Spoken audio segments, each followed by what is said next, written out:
Today, we're going to be putting the stock suspension back on the Elantra GT. So yes, the title is true, and honestly, I don't want to be doing this right now, but there are just a couple of reasons that have really been pushing me to put the stock suspension back on the car. A, the roads are terrible around me, and as you guys know, my commute has changed recently. B, I really want to move into something new come next year, and C, it's winter time, so ground clearance is key, and right now the weather is 55 degrees outside, so these few days before Christmas are really warm, and I wanted to get this done. So honestly, it was now or never in the season because as you guys can see, the body kit is still on the car, which that honestly was not the plan. I need to get that off the car, which should be done here in the next couple weeks, hopefully this time. But so the car is going to look a little weird with the body kit on and the stock suspension on at the same time, but hey, we'll get a very unique view of a car like this because I guarantee no one else has ever done this. So we're gonna have the Adro V1 body kit on at the same time as the stock suspension. So I don't want to ramble on too much. Let's go ahead and get working on the Elantra GT. As you guys know, you guys saw that I already have removed the exhaust in the first video of the uninstallation series. The second video is obviously going to be the suspension. So I started to get all my tools ready. Obviously I got my new impact that I bought a few months ago. I got these stock struts, which are already put back together. I'm glad I did that when I went ahead and sold the lowering springs off of them. And of course we have the rear springs right there. As for rear shocks, of course you guys know that I'm not going to be putting on the crappy rear shocks again. I managed to find some new in-box KYB rear shocks for the Elantra GT on Facebook. Got those for about 50% off retail, which I'm super hyped about. But anyways, yes, so we're going to be putting this back on the car, and I'm going to start at the rear because as you guys know, the weld nut on this side of the car stripped out not too long ago. So that is going to take a little longer than just blasting the bolt out with the impact, which hopefully I can do on the other side and it doesn't strip the nut or anything like that. So yeah, let's go ahead and get started on the rear.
Okay, so here are the bottom isolators. These are the OEM parts.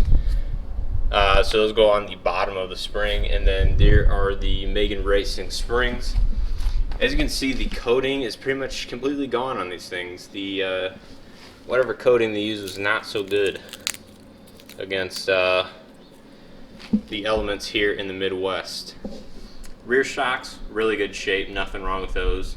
Held up much better because they're basically made of all aluminum compared to these, which are steel springs with a coating on them. But anyways, go ahead and clean these isolators up, throw them on these stock springs over there, and figure out how these things go in.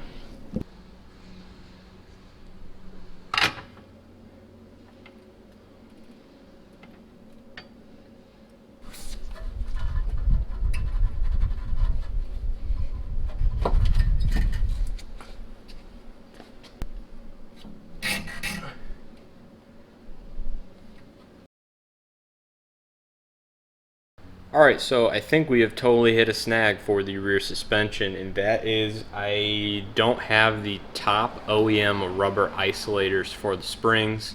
I have the Megan Racing isolators, which really don't fit the stock springs. So yeah, so I guess we are at a total stopping point for the rear suspension.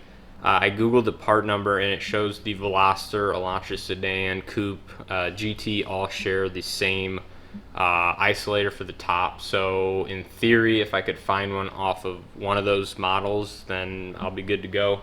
I doubt I could get the part for before Christmas at this point, because with shipping and logistics and everything, unless a dealership might have it in stock. So yeah, looks like I'm just going to have to set the springs in there for now, and hope I can find something tomorrow.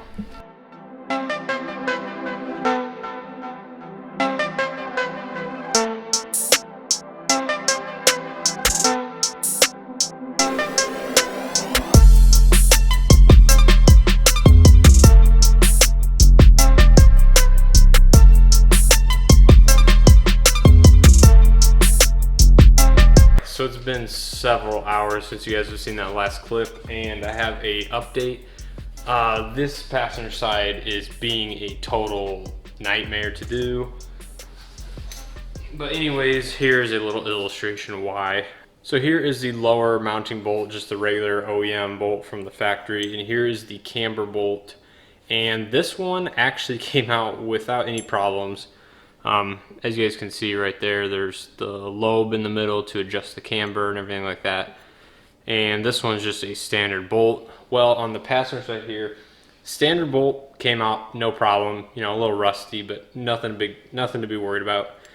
The camber bolt, on the other hand, I got the nut off pretty easily. However, when I went to try to, you know, keep turning the bolt to free it up within the knuckle, the head snapped off. So the head is currently snapped off this bolt. I have the lobe is still inside the knuckle, and the rest of the threads and the nut are on the outside. I've been trying to hit it, do everything I can to get it out, and nothing's working. I just got both of these out of the driver's side, so all I should have to do, take the top hat bolts off, take the coilover out, put the OEM strut in, and button that side back up. But this side,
so here we are, day 2. I have some good news to report, and that is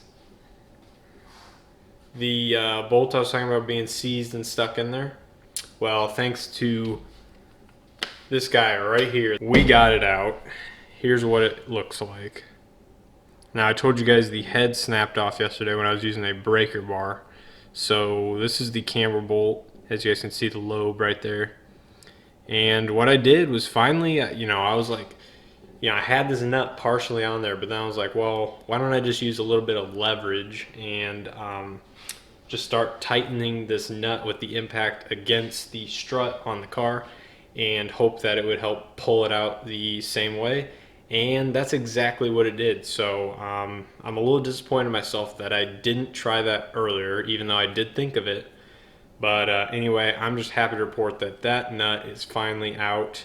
Now I just finished putting that passenger side together, as you guys saw, and I am completely done with the front now. Otherwise, I'm just waiting on the rear bushings, or whatever you want to call it, the spring seats, to come in, so I can put the rear end back together. Right now it is together. The shocks are on the car because, if you don't have any shocks, then when you go to lift the car up, then the pretty much the brake line's holding the axle on the car. So basically I had to put the shocks on anyway to control the droop. So you guys know that I've had these coilover covers for multiple years now, and it's been at least a year and a half since I've actually opened this up and seen underneath them. So let's go ahead and check to see how clean they are. And look at this. I mean, those are like dusty at most. I mean, those things absolutely work. I mean, that's just nuts. I would highly recommend coilover covers if you guys have coilovers. So, I hope you guys enjoyed the suspension video. I have been driving on the suspension for a couple days now, and I have to say I have been actually kind of enjoying it. It's nice not to have to worry about any of the bumps or just the overall poor condition of the roads around here. So I've been enjoying the stock suspension quite a lot, and the KYB rear shocks are actually really good.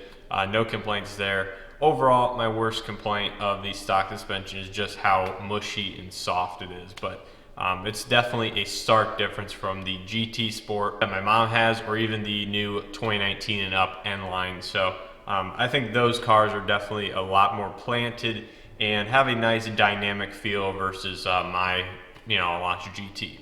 As many of you guys know, this is the second video in the road to stock, or putting my Elantra GT back to stock. If you guys have not seen part one, that was removing my June BL quad tip exhaust.